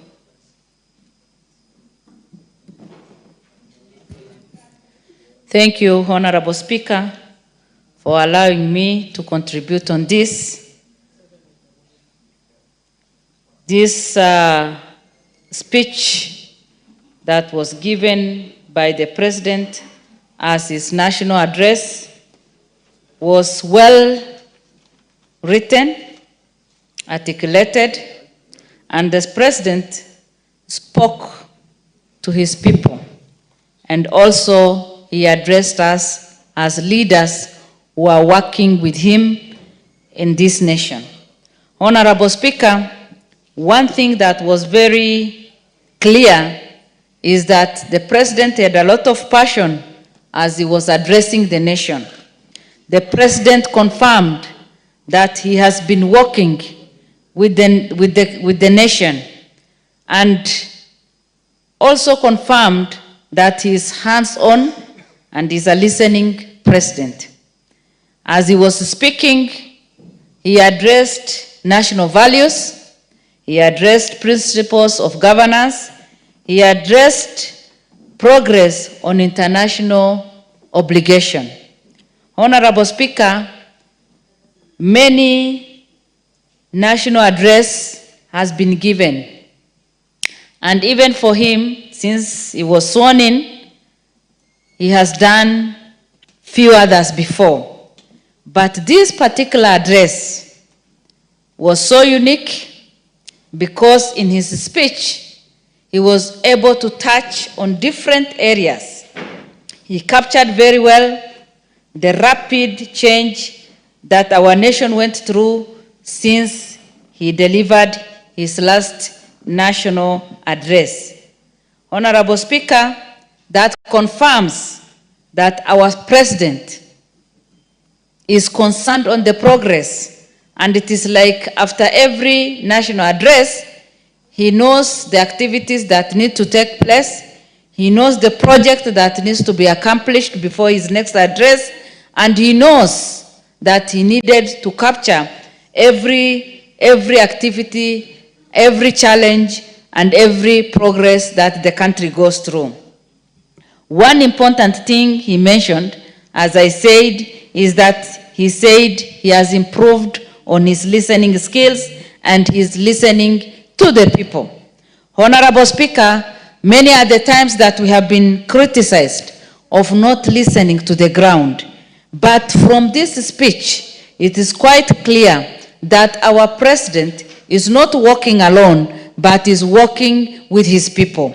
He is ready to listen, he has been listening, and actions, different actions have been taken based on different challenges that we have gone through. A listening President is a gift to the nation. Many people suffer because they have no one to listen to them. Many people suffer because nobody is ready to give them time to sit and reason with them. The fact that our president has confirmed that he is listening to us confirms that he will be able to grow trust between him and us as leaders, between him and the citizens. Again, it also confirms that communication is built and our communication will be perfected. Again, it also confirms as a result of that, there'll be healthy working environment. Honorable Speaker, this is what Kenyans need. Because of the tough and rough time that we have gone through, the nation has suffered. And so if we have a listening president, then we are on the right track. Honorable Speaker, the issue of GBV, girls in this nation, women in this nation have suffered. And even those who are in politics have suffered in a way. But our president passionately addressed that. Now that we are in the 16 days of campaign against GBV, Honorable Speaker, we need to speak about that and condemn, and also plead with the police and all the organizations concerned, human rights and others, to take proper measures against anybody. Give 1 minute to the whip. Take the necessary action against any man, any person who violates the rights of any woman, so that we can have a good society. Honorable Speaker, I had some few things to say, but with those few remarks, even about the Adani thing, our president has made us proud. Let us work together. Let us work together. Let us plan to do great things for this nation. And I'm sure the next 3-4 years, Kenyans will be happy with the progress. Thank you, and I support the report. The Honorable Bernard Kitur, followed by the Honorable Makwiny, Joseph Cherorot. In that order. The rest of you will come in the second round.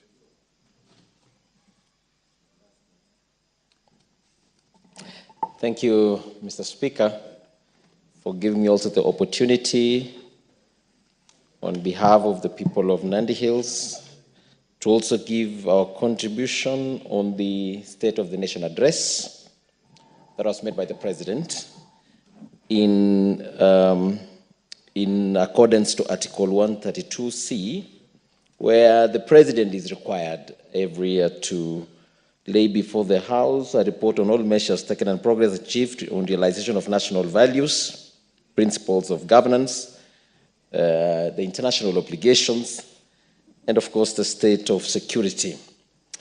In the onset, Mr. Speaker, the President painted a broad picture of positive outlook of our country on account of right decisions that the Kenya Kwanza government has made, and him being the leader of the same. On the overview, Mr. Speaker, it is common knowledge to everyone that all the macroeconomic indicators are positive.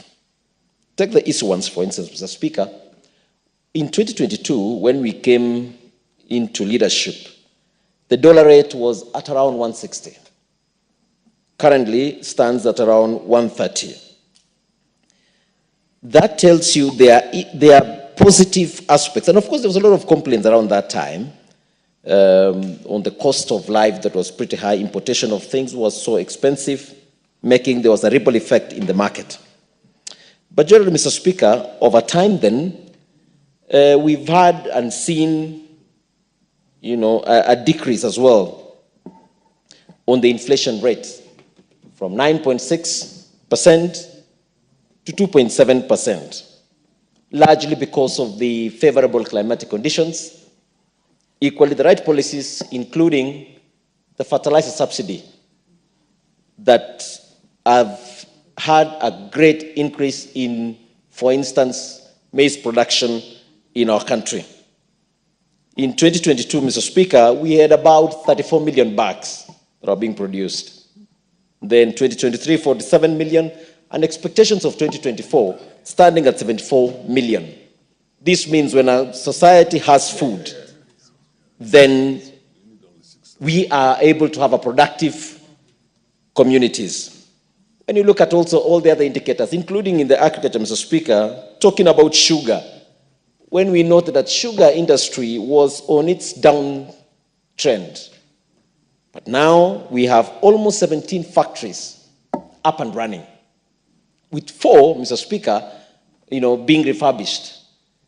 This has also created, Kenya has always been an importer of sugar, but to realize that we have now exceeded the current demands of 40,000 metric tons.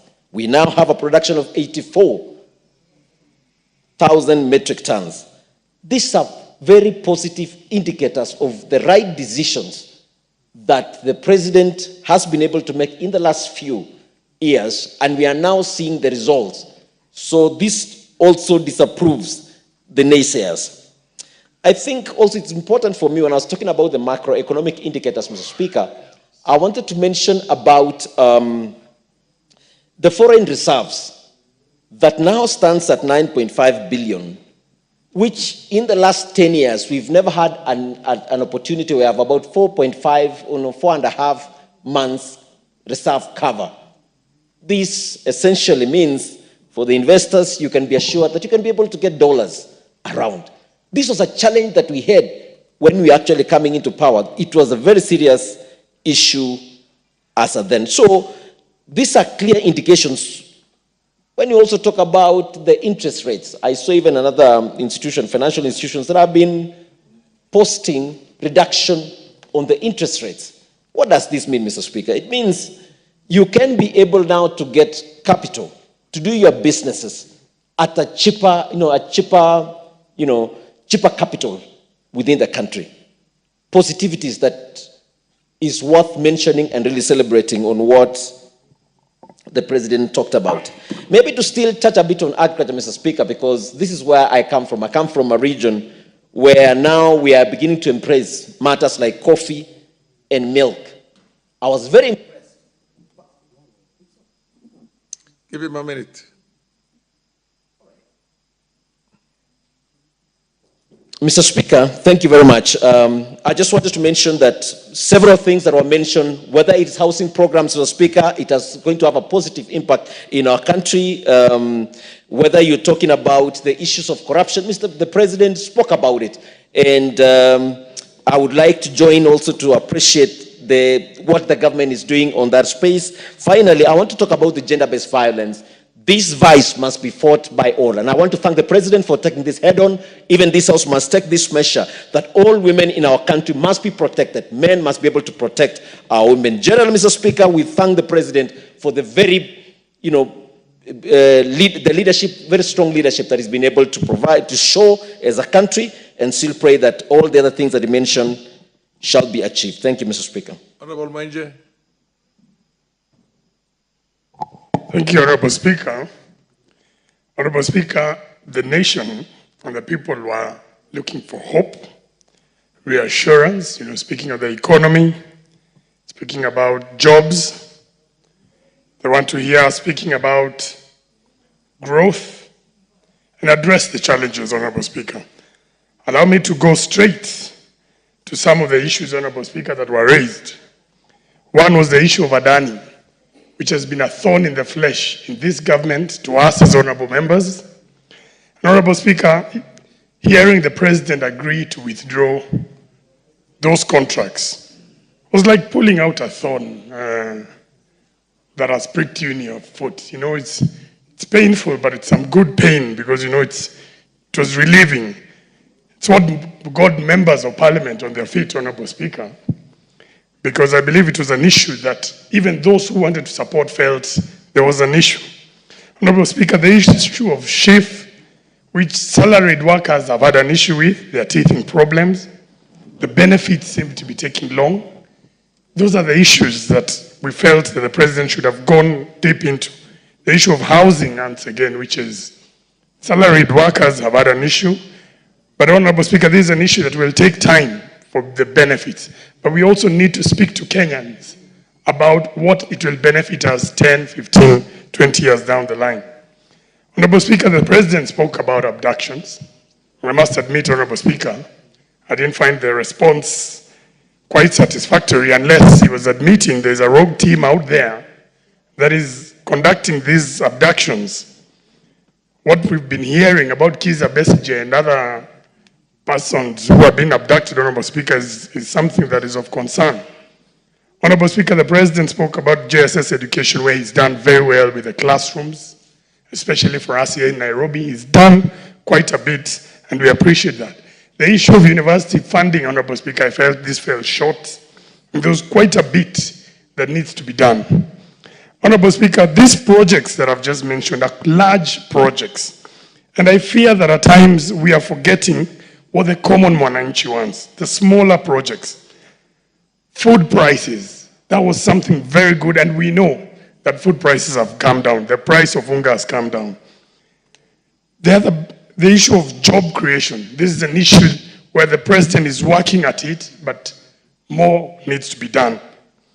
The issue of other basic needs, roads, hospitals, TVETs, something that this government promised to do in the remaining constituencies that don't have TVETs. The issue of even climate resilience of Nairobi River, which we believe the government is doing very well. These are some of the things, Honorable Speaker, that this government must start looking at. These are the issues that touch on people. Honorable Speaker, I would have hoped that the President, having met the various members of Parliament in various meetings, that he'd first consider now of having a constituency or ward-based budgeting, where we consider, for instance, $1 billion for each constituency. Honorable Speaker, I've just come from public participation where I was listening to members debating on, talking about NGCDF in my constituency. And the projects they were speaking about, some going beyond the NGCDF, I would need about $2 or $3 billion to do all that. Honorable Speaker, if we put some of this money in some of these constituencies, we'll start making real changes down there to the common mwananchi, and it will be a game changer for this country. Honorable Speaker, the issue of corruption. Cases of corruption must end within 6 months. This is something that needs to be done. The ICT hubs, which is a dream child of the President, this is something that they need to come out and equip these studios down there. Honorable Speakers, I finalize. Our job as the National Assembly is oversight. Let this House not be seen as a sycophant of the executive. Let us criticize where we think the government is going wrong, where the government is, when they are doing something right, let us applaud them. And by doing so, we will make the executive stronger. We will help the President achieve the mandate and ensure that we give Kenyans a better Kenya. It is important that this House does not lose its voice going forward. This is something Kenyans have felt, that the House has been captured, and we must ensure going forward this House speaks for the country. Thank you, Honorable Speaker. The Honorable Cherorot.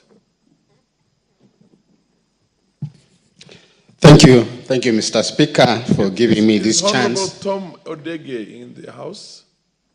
Oh, fair. Proceed. Thank you, Mr. Speaker, for giving me this chance so that I can be able to contribute to the State of the Nation address which was given by His Excellency, the President, Dr. William Samoei Ruto. Mr. Speaker, I've heard so many people saying that it was a wonderful speech, which I also support. And I will say that, Mr. Speaker, this is a reflection of what the President has been doing for the last 2 years. This is just like a report card which we were given. And I want to say that this has happened because our President is so resilient and he has really managed to turn around the economy of this country. This speech, or the speech, actually gives hope to all Kenyans and gives us a direction. And that means that our President has a focus and a direction to take this country, Mr. Speaker. Mr. Speaker, our President covered so many areas. And I want to say that there have been so many areas in this country, especially even departments and other areas which has been neglected. But this speech actually gives hope to most of Kenyans who have been actually suffering economically and all that. And I want to say, Mr. Speaker, right now as Kenya, we have a direction to go. On matters as education, Mr. Speaker, the speech actually, or the president touched a lot about education in our country. Of late, we've been actually having challenges with our universities, and our universities were going to collapse, Mr. Speaker. But the president actually, through his wisdom, I can say that our universities are picking up now. The issue of more university, as he mentioned, is because of administration issues, which I know is going to be tackled. Mr. Speaker, the president also mentioned about the school fees for our students, especially those who are in colleges. The 95% which is being paid for vulnerable students from poor families. As we know, Mr. Speaker, education is an equalizer, and that is what the president actually has taken care of, because I know we will be having students from vulnerable families, families who are low economically, and those students, Mr. Speaker, can be able to have a chance of also going to school like any other kid in this country, Mr. Speaker. About the issue of corruption, the president was very clear that, Mr. Speaker, this country, we have to avoid and make sure Kenyans actually are not involved in corruption matters, Mr. Speaker. And this is a clear way and an indication that Kenyans, if we want to grow economically, we have to fight corruption. And it has to start from ourselves, Mr. Speaker. Our president also mentioned about the issue of GBVs, as we've heard, Mr. Speaker.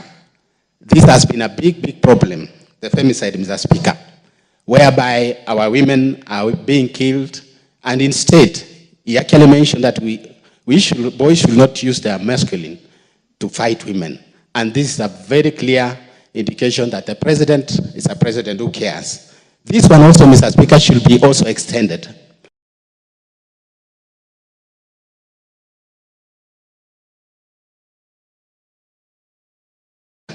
There is this incident in Kiambu, which, Mr. Speaker, I would like to say that this one has to be taken seriously, whereby this house girl actually is being tortured by the employer, and she was forced to jump. She was forced to jump from 4th floor, and she broke her legs, Mr. Speaker. So, Mr. Speaker, I want to say that this country, we have a listening president. The issue of Adani, which was mentioned also, the president had to cancel. And I want to say this was a challenge maybe from the PPP Secretariat and those who are handling. And it's a lesson for all of us, Mr. Speaker, that if there is any PPP to be handled in this country, it has to be taken with all due respect, and due diligence should be done. And all the PPPs, we should ask ourselves whether it has value for money. And I know with that, Mr. Speaker, we'll be able to develop as a country, and this country will be able to go to the higher level. For that reason, Mr. Speaker, I want to congratulate the president for taking us. The Honorable Member for Nyatike, followed by MP for Kisauni and MP for Sigor. We'll go in that order. We still have a few more members who will have a Ruku, you will have, Elakumentare will have, all of you will have. Proceed, Yakundi SM. Okay, thank you, Honorable Speaker. If you take as little as possible, it's okay. Now. Thank you, Honorable Speaker, for giving me this opportunity to react on the speech which was delivered by Head of State in this House. There are a number of positives which I picked from the speech, and notably, number one, for the first time, the President appeared before us here with no political connotation, which was a very clear signal that he is ready to unite the country, is ready to push the country forward, and his priority has wholesomely been zeroed into development and how he can unite the country, which I think was very positive and commendable to all of us. Some of us who have been in the opposition benches have been very keen trying to pick issues so that we can hit on him and the government. I think he left us with no reason to come out and pick negativity out of his speech. He made it very clearly, and all leaders in this country, I think we have a reason to support his new approach in the political arena in this country. It was very good and very uniting and very straightforward to the development which we need in this country. Number two, on the issues of education, I would say he came out very clearly, and I want to congratulate him for having come out and fixed the issue which was affecting our universities. When the universities were on strike, everybody in this country was concerned.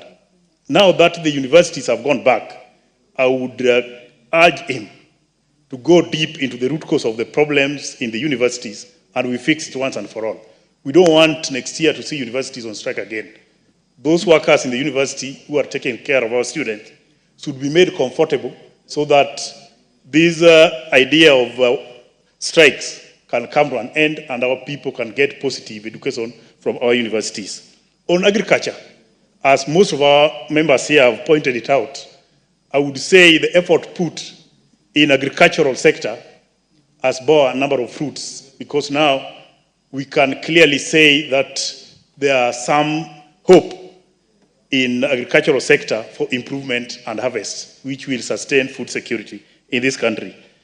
On this issue of killings which are affecting our ladies, even though it came out and it's very painful to all of us, but I would want us to look into it keenly, because as a country, people cannot rise all of a sudden and start killing each other. I think the stress level in this country should be re-examined. Kenyans must be going through very difficult situation in this country. Even though we are talking about inflation coming rate, the cost of living has not come down. And people are now trying to vent their stress in wrong areas. That's why we are seeing a number of deaths. Even though some of our colleagues here have urged the ladies to be careful, it's true, security starts with yourself. But again, that security which starts with yourself should also make you to be self-protective. You protect yourself as you protect others. No one have a right to kill another one. If that one can reach a level where we are today, then we need to come out very strongly against it, but the government need to go deep and examine the stress level in this country, because there is something wrong. We may be treating symptom, but the real disease is lying somewhere. That's why we can see things which you cannot report yourself as happening in your own country. It is something which is unbearable, and we need to re-look into it. On Adani issue, I just want to urge our president not to abandon the issue of PPP, because this country cannot develop without PPP. But let us do them above the board, which will not attract criticism from all corners of this country. We need to go and do something better. Like now, if you compare Ethiopian airport with the Jomo Kenyatta International Airport, Jomo Kenyatta International Airport is a shame compared to Ethiopia, because we are not doing any business here. When you look at the number of passengers going through that airport currently, it's not even a third of what we are seeing in Ethiopia. It's a very, very concern which we have to tackle as a country and ensure that we compete where we are supposed to be. If we are now competing with Dar es Salaam, Rwanda, I think we are not in that league. There must be something very wrong for us as a country when it comes to transportation by air. We need to do something. If PPP will solve it, let us allow PPP to come in, but let it be done above board so that we don't come across. Give him a minute. You have a minute to wrap up. Proceed. Yeah, so that we don't repeat what has happened, which has caused a lot of embarrassment to our country. But we need an airport which can compete with Ethiopia, not Rwanda, not Tanzania. That's where we are supposed to go as a country. On SHA, people have talked a lot about it. I don't want to repeat. But what I'm saying, the success of SHA will depend on government facilities, county referral hospitals, all the Kenyatta hospitals, Moi teaching and referral, all government facilities. No matter how we fund SHA, if the government facilities will not add to what we need as Kenyans, SHA will not succeed. We need facilities well facilitated by the government, not a facility where you go and you are told to go and buy medicine. Kenyans will lose faith in SHA if the government facilities are not well fixed. Thank you very much, Honorable Speaker. Bedzimba.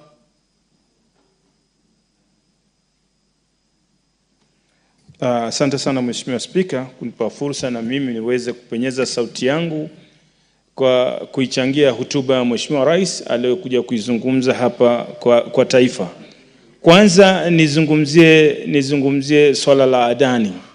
Kandarasi ya Adani, Mheshimiwa Rais kuivunjilia mbali ama kuifutilia mbali, amefurahisha Wakenya wengi kwa sababu ni jambo ambalo lilikuwa limeleta utata mkubwa.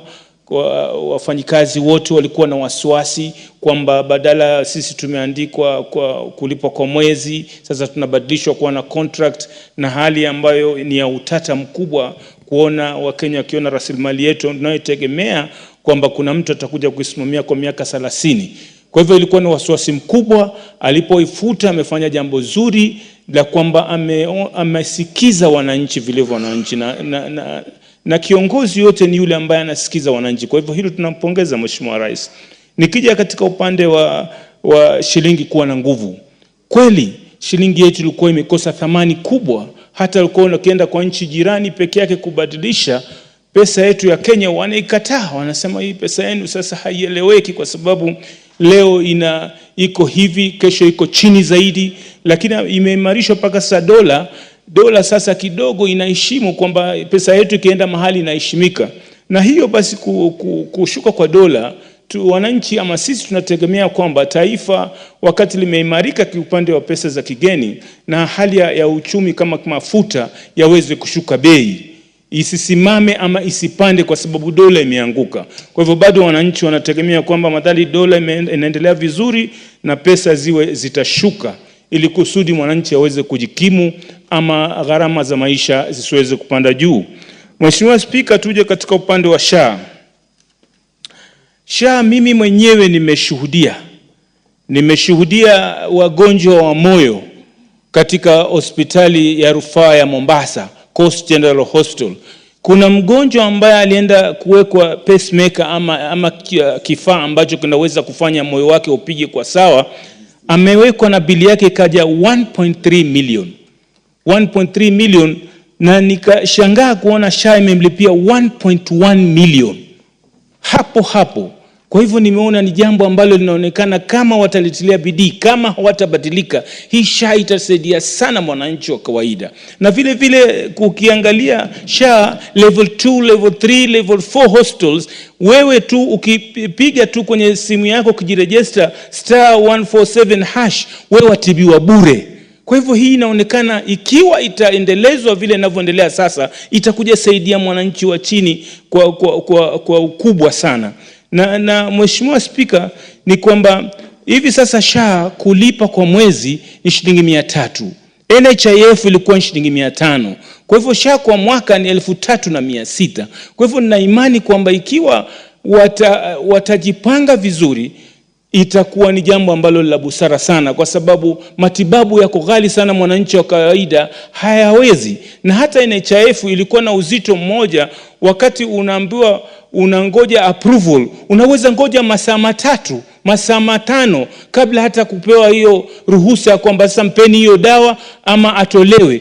Lakini SHA kwa sasa ni kwamba ukituma hoja ama ukingoja approval haichukui muda. Kwa hivyo tunaona kwamba ikiwa wataendelea namna hii, basi huenda ikasaidia wananchi sana. Kwa sababu hivi sasa juzi tu mimi nimetembelea hiyo hospitali, SHA wamelipa kwa kufikia sasa 21.9 million wamelipa kwa wagonjwa wa moyo, kwa sababu nimetembelea katika hiyo sehemu ndio nikapata habari zaidi. Kwa hivyo tunampongeza Rais kwamba SHA aitilie mkazo na aweke watu ambao wataweza kuiendeleza zaidi.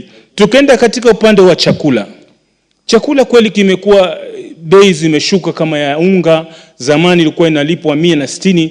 Kweli amesema kweli Mheshimiwa Rais kwamba sasa chakula bei ya unga imeshuka, lakini shida iliyoko ni kwamba uchumi wa taifa unaimarika ikiwa umeingia katika mifuko ya wananchi. Ikiwa wananchi wana fedha, basi ule uchumi huwa ni mzuri.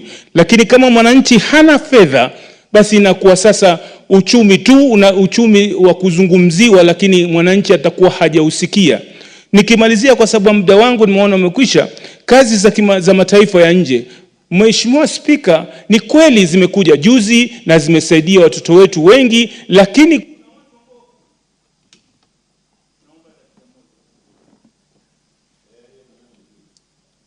Wakati wanadidimia na waheshimiwa wengi wako, lakini tafadhali chukua nusu dakika. Asante Mheshimiwa Spika kuniongezea nusu dakika. Nasema ni kwamba hizi kazi katika kama zimekuja 100,000 zipelekwe sehemu kama Mombasa, Eldoret, Nakuru, sio Nairobi. Wengine hawana fare hao vijana kuja hapa. Kwa hivyo kule katika sehemu walioko wapelekewe zile kazi zisaidie, ama watu watasema kwamba kazi zile zimekuja kwa ubaguzi. Kwa hivyo ikiwa zitakuja zingine kama za Jerumani, za Uajemi, za sehemu yote, zigawanywe katika eneo hizi za taifa ili kila mmoja aweze kufaulu. Kwa haya mengi Mheshimiwa Sigor.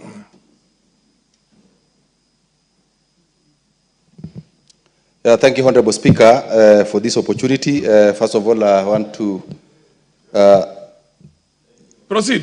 Yeah, thank you, Honorable Speaker. I want to contribute to the debate on the State of the Nation address by His Excellency the President, which was delivered in this House last week. Honorable Speaker, I want to say that that speech was full of hope to Kenyans, and I think it met the expectations of Kenyans because His Excellency the President, in his address, gave a hope to Kenyans. Honorable Speaker, listening to the President, and the whole government was here. Members of Parliament were here, the judiciary was here, and the executive were also present and listening to the President from this chamber. I want to say that the President talked to all of us, and he did indicate that listening is a full-time work of leaders or leadership. And I want to say that he was speaking to all of us, that it is, as leaders, it is important that we listen. And through the listening, we will be able to make right decisions.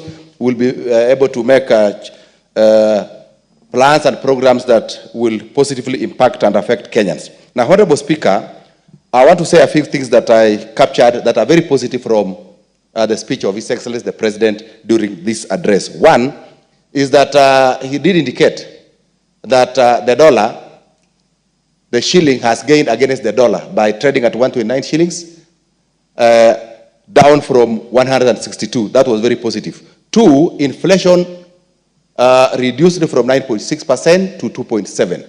That is something that the President did indicate. That is quite positive. Three, we have employed so many teachers in this country through this administration. That was brought out very clearly, having employed about 56,000 teachers already. So that is something that is very positive. We have also, from the address of the President again, now the sugar factories are up and running, 17 of them. And from that, this country is now becoming sugar sufficient. And I think that this is something that we need to sincerely commend the President for ensuring that this happens. And in the fight against corruption, His Excellency the President, and through this administration, has embarked on a program for digitizing government services. This is one way of also eliminating corruption when government services are automated and digitized. From 350, when this administration came into place, to now about over 20,000. In fact, 20,850 government services now that are being accessed through the digital platform. I think this is something that we need sincerely to commend this administration for. And then each arm of government also had its own share from the comment of the President, that parliaments were also called out for trying to delay the conflict of interest bill, which is in this House. And again, even the judiciary were also called out that cases that are taken there are taking forever. And I think this has to be looked at so that now dispensing of justice and cases, especially corruption cases that are taken to the judiciary, must be dispensed within the shortest time possible.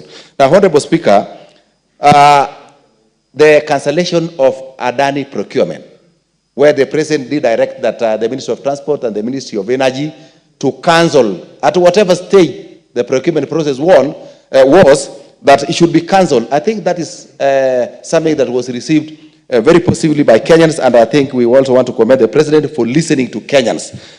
And then, Honorable Speaker, the Treasury was also directed to ensure that the e-procurement is working, because they have been dragging their feet, and that was, they were directed to do that. Then, your Honorable Speaker, the Taifa Care is something that is going to ensure that all Kenyans are going to access health services, and they are going to benefit from this. It's only a matter of time, and the President did tell Kenyans that you register so that you can benefit and get the benefits accruing from the Taifa Care rollout in this country. So, Honorable Speaker, I want to say that we need to support the President, because the President did indicate that he has laid a firm foundation for the takeoff of this country, and we now expect. The Honorable Member for Kitutu, Chache, and Kitutu, Chache. If you take exactly 2 minutes, you'll be able to give us an opportunity to 2 other members of Parliament, and then we adjourn the House. Thank you, Mr. Speaker, for this opportunity. I also want to commend the President on the State of the National address the other day. Clearly, the President gave us a scorecard of his implementation for the last 2 years when he came into government, and he clearly showed us that for the last 2 years he's been the President, the kind of work that he has been doing, and he clearly showed us and sold a lot of hope to Kenyans by telling us on how he has been able, the policies that he put in place and the microeconomic policies that he put in place on issues to do with commodities, price of food commodities have been able to come down. The price of unga has been able to come down. The price of the dollar has been able to come down. And we commend him so much because of that. We also commend him because we saw him traveling across the country, and Kenyans were very agitated that time when he was signing labor bilateral agreements. And we clearly see out of that, we have been able to employ so many young people out of this country. They've been able to go out of this country to get formal employment, which will able to impact a lot in the GDP of this country. He talked about employment of TSC teachers, 46,000 teachers for the last 2 years, which is a good thing. He talked about the JSS classes, which we've been able to build about 11,000 JSS classes for the last 2 years, which is a very good thing, and which clearly shows. The Honorable Lekumantare, you probably should also take just about 2 minutes, and then use MP for Wajir West, another 2 minutes. Thank you, Honorable Speaker. We will have to adjourn for the day. Yeah, thank you for this chance. Mr. Speaker, I just want to say something about this presidential address. The speech of the President, Mr. Speaker, was a very promising one to most Kenyans. And Mr. Speaker, the President really talked to Kenyans, the challenges the Kenyans has currently, he tried to address. And I think, Mr. Speaker, maybe what he has said in this speech, the government now has to implement what is remaining. If you look at about the education, the challenges in our universities need to be addressed. And even, Mr. Speaker, the chair issue, it's not really covering everybody currently. In some other places, they are not working. And I think, Mr. Speaker, the very important thing President said even several times when he was campaigning, that there will be no any other abduction in Kenya. And Mr. Speaker, we are still missing some people. People are missing. And Mr. Speaker, if nobody is abducting, then the government has to be alert so that our people will not disappear. Thank you, Mr. Speaker. Honorable members, the House has a tradition. The tradition is the maximum that you can use the discretion is 5 minutes, and I don't intend to alter that tradition today. Honorable members, the time being 9:05 p.m. Order. The time being 9:05 p.m. Like I said, even in the previous session, the Honorable Member for Wajir West and the Honorable Ruku will have an opportunity at the very first beginning tomorrow when we resume for the same. I'll make sure that the chair has that communication if you're there on time. Honorable members, the time being 9:05 p.m., this House stands adjourned until tomorrow, Tuesday, the 26th of November, 2024, at 9:30 a.m.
Yes.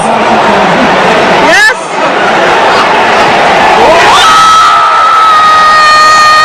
It is match day. The Premier League is back. It's a special day, but that's not the only reason it's a special day. 13 years ago today, I gave birth to this beautiful little boy. Hello. Happy birthday! It's match day and it's Raphael's 13th birthday. Wow, what an occasion. Arsenal, you better do the job today, you know, for more than one reason. Because yes, he's going to the Arsenal game. How are you feeling? Good, man. Feeling good, thanks. Have you got all your birthday wishes today? Yeah, I got the new PS4. My granddad got it for me. Yeah. Yeah, it's been a good birthday.